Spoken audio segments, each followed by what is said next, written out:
Don Pedro, you were talking about the document issue of the APC candidate. Even after the elections, it will remain an issue unless Mr. Gani decides to rectify that. And the ignorance of the law is not an excuse. You know, that is why the law is blindfolded. You know, you see the Lady Justice, he holds a scale on one hand and a sword on the other hand, and is blindfolded. He doesn't see you. He just takes the facts, and the facts as they are is that there is no multiple persons known to law are running under the guise of one person in the candidate or in the deputy governor. Rectify it is not wrong. So it actually, I don't want to be prejudicial, you know, but it's going to put, it already puts there's a huge, massive question mark on him as a person, because we don't know which of the several persons is the real person. All right. Yes. So now, you know, a number of debates held in the past couple of days, and the governor appears to be more composed, collected. Because he knows what he's doing. You know, he's not second guessing. So yes. Would you say that debates are enough to gauge the preparedness? I think in this case of Edo State, the biggest plus on the side of Mr. Governor is Edo State itself. You can look at either the infrastructure, or you look at the style of governance, or you look at the fact that he's running government in a way that is meeting the best of global practices. He's able to comfortably talk about it. You see, when you are talking about a truth, there is no double way to it. So the governor is comfortable because he's speaking truth. Because what he's saying in each of these debates are based on empiricals, things that are out there that you can see, we can see, and things that you can feel. And then on the side of the human capital development, things that you can feel. So it's not a matter of telling you to have faith, that when I come, I will simply do X, Y, Z. His own is beyond that. He has taken the paradigm far ahead. And so what the opposition is doing is just play catch up. It doesn't matter whether their manifesto is plagiarized or not. I don't want to talk about that. But the manifesto is something that I hope I will manifest but it's a little different from the governor. The governor is simple. This is what I have done. And based on what I have done, you can begin to calibrate what I will do. When you watch CSI New York, or you watch any of these investigative programs, or you're watching FBI, they do what they call profiling.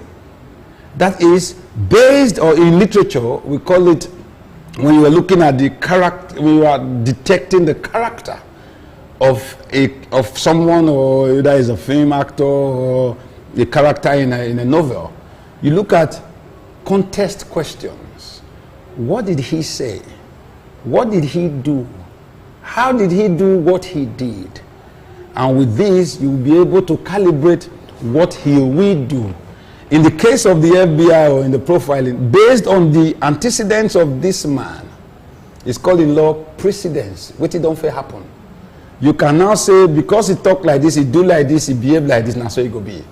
So if you look at that, you find out that it's easy for the choices to be made. The choice is not rocket science.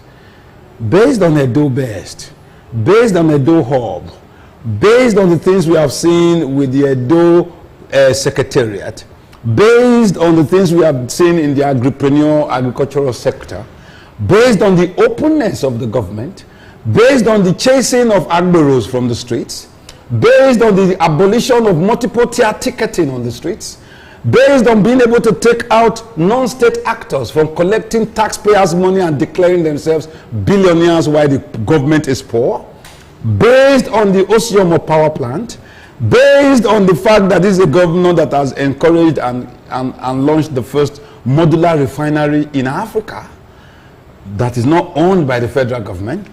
Based on all these, I can now clearly say that I can go to bed and give the next 4 years to Governor Obaseki. Not based on waiting I think say I go feed do. If we even use that, based on the things said about the other person in the past, based on the things that he has said to have done in the past, based on the advices given to us by Damso Shomole in the past, then it is easy for me to place these two on the scale. And I don't need rockets, I don't need a Nostradamus, I don't need no soothsayer to tell me that Governor Obaseki tilts the scales in exponential favor against Mr. Izeyamu. Thank you very much. Thank you. All right, when we come back, we are going to be taking a look at the article that was attributed to Dr. Don Pedro. Stay with us. I cannot avoid segment with the PDP Digital Media Team Live Studio, and I'm your host, Oluchi Adiela Nwosu. As the September 19 governorship election draws near, it is important that the good people of Edo State and Nigeria at large stay abreast with accurate information. The Snap and Send segment seeks to turn on the light on all activities in this electoral period.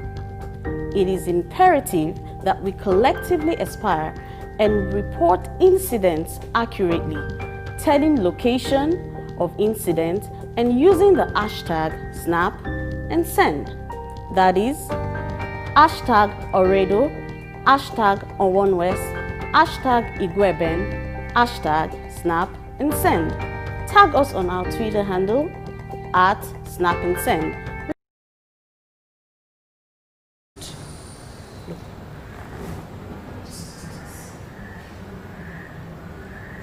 All right, okay, you're welcome. Now, Dr. Don Pedro, there is a recent allegation that a phony article supposedly attributed to you and all that. So I don't know, how would you respond to these claims against your person? No, I think that is the biggest, that you see, there are some persons who live a lie. Okay. I have absolutely, I removed my cap so I can say this. Yes. I don't know absolutely. The article was said to have been written by one Osaro Omori from Canada. My name is Pedro Obaseki. All of a sudden, I saw the article. I still have on my phone what I wrote as a reaction to the article. Because if the article was written by anybody in the 16th century or 18th century in this Benin, he will be executed. So I was shocked when one rogue element who supports Mr. Izeyamu, his name is Daniel Ogbege. I think the young man has mental issues. He went online on his Facebook page and he wrote, in short, he posted that thing at 9:37 p.m. on Monday and said that the offensive article was written by Pedro. He wrote my name, my native name, my English name, and my father's name, my family name, and my grandfather's name. So what I did, I immediately called Mr. Izeyamu because he's his underling. And I told him, this is what your boy, one of your hangers-on have just done. And he assured me, he apologized and assured me that the young man will retract. When I waited after 48 hours, that did not happen. I immediately instructed my lawyers. My lawyer is the respected Professor Saiti Aigbovu, who wrote yesterday, because this happened on Monday. So on Thursday, he sent a letter to Mr. Dan Obege asking him to make a retraction and an apology to me on that same platform, as well as 3 national dailies. At the end of 7 days, if he doesn't do that, I will institute massive court action against him. That is what happens when you see persons desperately grasping and grabbing for power. For the last 8 or 7 months, I have been the tool of those persons. They write terrible English, bad syntax, and put written by Don Pedro Obaseki Jr., someone not known to law. But I keep quiet because their lies are so glaring.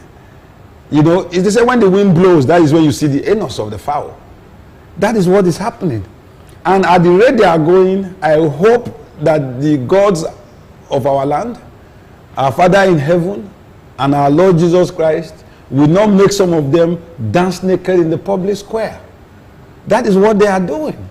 But I will not be perturbed, because when you are in the line of public duty, when people know that you are fighting a cause for the upliftment of your people, those who are bent on putting us down, like the old proverbial Mephistopheles, we grab at anything and everything.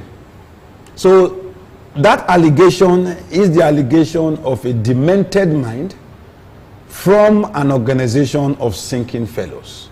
That is just the truth. Thank you. Nothing else to add. People know that I didn't write it. I am what I am because of my tradition and not in spite of tradition. I have taken the tradition of the Edo race and I have propagated it across all fairs since I was in my 20s. I wasn't inducted into the Royal Academy of the Arts in the UK except of my tradition. And you read at the beginning that I am a kid of tradition to the extent that I'm still the only person that the Obaediawa awarded his Excellence Award twice, in 2011 and in 2013. I'm a proud Obia Oba. I'm a proud male of the Oba. Thank you very much. You're welcome. Now, September 19th is just around the corner. Yes.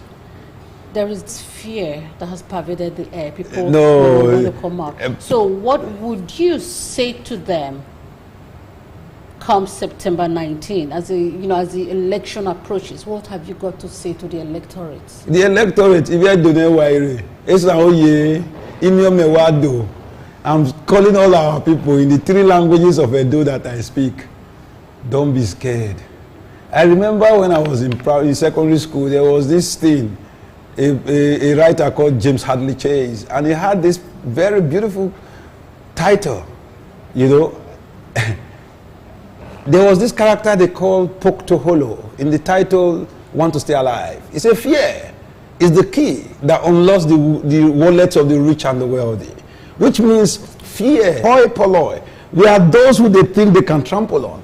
And right now we have a general, a governizer, a field marshal in the name of Governor Obaseki, who is saying, put a pause to the serial thievery, to the stealing of our collective patrimony, and the Edo people will go out en masse. There will be no violence. The violence is just the mental concoction of a few persons, and it will never go manifest. That is why the Oba called everybody. By the grace of God, the people of Edo State will march out boldly on the 19th of September, and we will vote and we will make sure our counted votes count. That is the truth. Bini man say, "E wana gbok bianaji, o ma se mana lela."